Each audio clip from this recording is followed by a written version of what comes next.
Hello friends, welcome to இது உங்கள் சமையல். இன்னைக்கு ரொம்ப ரொம்ப சூப்பரான ஒரு சைட் டிஷ் தான் பார்க்க போறோம். பிரேக்ஃபாஸ்ட், லஞ்ச், டின்னர்னு எல்லாத்துக்கூடையுமே பெர்ஃபெக்ட் மேட்சா இருக்கும். ரொம்ப லைட்டாவும் ஃபீல் பண்ணுவீங்க. அந்த அளவுக்கு ரொம்ப டேஸ்டியான ஹெல்தியான ரெசிபி தான் இன்னைக்கு பார்க்க போறோம். இட்லி, தோசை, சப்பாத்தி, பூரி, சாதம்னு எல்லாத்துக்கூடையும் மேட்ச் ஆகுற இந்த சைட் டிஷ் எப்படி செய்யலாம் அப்படின்னு சொல்லிட்டு வாங்க வீடியோக்குள்ள போயிட்டு சட்டன் பார்த்துடலாம். இது பாத்தீங்கன்னா சொரக்காய் இருக்கு இல்லையா, நம்ம அதுலதான் செய்ய போறோம். ஃபர்ஸ்ட் சொரக்காயை குட்டி குட்டியா கட் பண்ணிட்டு இந்த மாதிரி எடுத்துக்கங்க. ரொம்ப குட்டியா கட் பண்ண வேணாம், ஓரளவுக்கு இந்த மாதிரி இருக்கணும். மேலே இருக்கிற ஸ்கின்னை மட்டும் எடுத்துட்டு இந்த அளவுக்கு உங்களுக்கு தேவையான அளவு எடுத்துக்கங்க. நான் ஒரு சொரக்காயை அப்படியே எடுத்திருக்கேன். இது கிட்டத்தட்ட 1/2 கிலோ வருங்க. இதுல பாசி பருப்பு இருக்கு இல்லையா, அதை ஊற வச்சது எடுத்துக்கிறேன். இது எவ்வளவு அப்படின்னு பாத்தீங்கன்னா 1/2 கப்பு வருங்க. இது நல்ல திக்னஸ் கொடுக்கும். இது தண்ணிக்காய் இல்லையா சொரக்காய், அதனால திக்னஸ் கொடுக்கறதுக்காகவும் டேஸ்ட் நம்ம சேர்க்கிறோம். அதுக்கப்புறம் ஒரே ஒரு பெரிய வெங்காயம் இதுல சேர்த்துக்கலாம். அதையும் கட் பண்ணி எடுத்துக்கங்க. அப்புறம் 2 தக்காளி நல்ல பழமா பார்த்து எடுத்துக்கங்க. அதையும் இதுல சேர்க்க போறோம். சேர்த்துட்டு எல்லாத்தையுமே ஒன்னாவே குக்கர்ல போட்டு விசில் வைக்க போறாங்க. இப்போ 1/2 டீஸ்பூன் அளவு சீரகம் சேர்த்துக்கலாம்.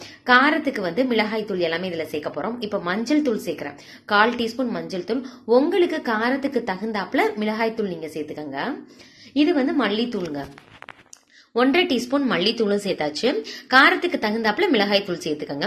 இதுல பாத்தீங்கன்னா 1 டீஸ்பூன்ல இருந்து 1/2 டீஸ்பூன் வரைக்கும் சேர்த்துக்கலாம். காரம் அதிகமா வேணும் அப்படின்னா. நான் 1 டீஸ்பூன் சேர்த்திருக்கிறேன். இருந்தாலும் இதுவே காரமா இருக்கும். தண்ணி அளவா தாங்க சேர்க்கணும். ஏன்னா சுரக்காயிலேயே பாத்தீங்கன்னா நம்ம வேக வைக்கும் பொழுது தண்ணி வரும். அதனால தண்ணி அளவா சேர்த்துக்கங்க. நான் பருப்புக்கு எவ்வளவு தண்ணி வேணுமோ அது மட்டும் தான் சேர்த்துக்கிறேன். இப்போ லாஸ்ட் சேர்த்தது 1 டீஸ்பூன் கரம் மசாலா சேர்த்துக்கலாங்க. சேர்த்துட்டு நல்லா ஒரு தடவை மிக்ஸ் பண்ணி விட்டுக்கங்க. இன்னும் உப்பு எதுவுமே சேர்க்கல. நல்லா மிக்ஸ் பண்ணிக்கலாம். இப்ப கொஞ்சமா மட்டும் தண்ணி சேர்த்துக்கிறேன். இந்த மாதிரி பவுடர் சேர்த்துட்டு மேல தண்ணி ஊற்றணும்னா ஈக்குவலா எல்லா இடத்துலயுமே ஈக்குவலா அது போயிடும். அதனாலதான் லாஸ்ட் கொஞ்சம் தண்ணி சேர்த்தது. இப்போ நல்லா மிக்ஸ் பண்ணி விட்டுக்கலாம். மேக்சிமம் பருப்பு அடியில இருக்கிற மாதிரி பாத்துக்கங்க. நான் உங்கள்ட்ட காமிக்கணும் அப்படின்றனால மேல மேல போட்டுட்டேன். நீங்க செய்யும் பொழுது தண்ணி பருப்பு எல்லாம் அடியில இருக்கிற மாதிரி வச்சுட்டு அதுக்கு மேல மேல ஒன்னொன்னா நீங்க சேர்த்துக்கலாம். நல்லா மிக்ஸ் பண்ணி விட்டாச்சு. பாக்குறதுக்கு தண்ணி இல்லாதது மாதிரிதான் இருக்கும். இந்த அளவு சரியா இருக்குங்க. தேவையான அளவு உப்பு இதுல சேர்த்துக்கலாம். கல் உப்பும் சேர்த்தாச்சு. பாருங்களேன், லைட்டா சாச்சோன்னா இருக்கு தண்ணி. ஆனா நிறைய மேல வரைக்கும் நம்ம ஊத்தக்கூடாது. அப்படி ஊத்திட்டோம் அப்படின்னா உங்களுக்கு ரொம்ப தண்ணி ஆயிரும். இப்ப இதை ஒரு 2 விசில் வச்சு எடுத்துடலாம். 2 விசில் வந்தாச்சு. பாருங்களேன், நம்ம சேர்த்த தண்ணி கரெக்டா இருக்கும். இப்ப இதை நல்லா மிக்ஸ் பண்ணி விட்டுக்கலாம். இந்த அளவு தாங்க இருக்கணும். தண்ணி நம்ம நிறைய சேர்த்துட்டோம் அப்படின்னா ரொம்ப தண்ணிய ரசம் மாதிரி ஆயிரும். காரம் உப்பு எல்லாமே பர்ஃபெக்டா இருக்கு.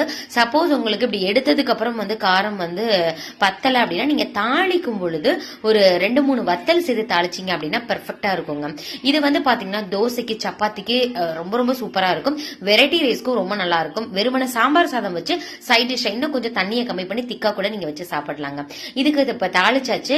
எண்ணெயில பாத்தீங்கன்னா கடுகு, சீரகம், கருவேப்பிலை, பெருங்காயத்தூள், அவ்வளவுதாங்க. பெருங்காயத்தூள் கண்டிப்பா சேர்க்கணும். சேர்த்துட்டு நல்லா மிக்ஸ் பண்ணி விட்டுக்கோங்க. ரொம்ப ரொம்ப டேஸ்டியான இந்த சைட் டிஷ் நீங்க ஒரு தடவை செஞ்சீங்கன்னா அடிக்கடி செய்வீங்க. அந்த அளவுக்கு ரொம்ப சூப்பரா இருக்கும். லெமன் ரைஸ் கூட அட்டகாசமா இருக்குங்க. சப்பாத்திக்கு எல்லாத்துக்கூடயுமே நல்லா இருக்கும். ட்ரை பண்ணி பாத்தீங்கன்னா நீங்களே கண்டிப்பா கமெண்ட் பண்ணுவீங்க ரொம்ப சூப்பரா இருந்துச்சு அப்படின்னு சொல்லிட்டு. எப்படி இருந்துச்சு அப்படின்னு சொல்லிட்டு நீங்க ட்ரை பண்ணி பார்த்துட்டு எனக்கு கமெண்ட் பண்ணுங்க. ஓகே ஃப்ரெண்ட்ஸ், இதே மாதிரி நிறைய வீடியோஸ் நம்ம சேனல்ல இருக்கு. உங்களுக்கு தேவைப்பட்ட டிஸ்கிரிப்ஷன் பாக்ஸ்ல லிங்க் தரேன், போய் பாருங்க. இதே மாதிரி ஒரு இன்ட்ரெஸ்டிங்கான வீடியோல பார்க்கலாம். Thank you, by.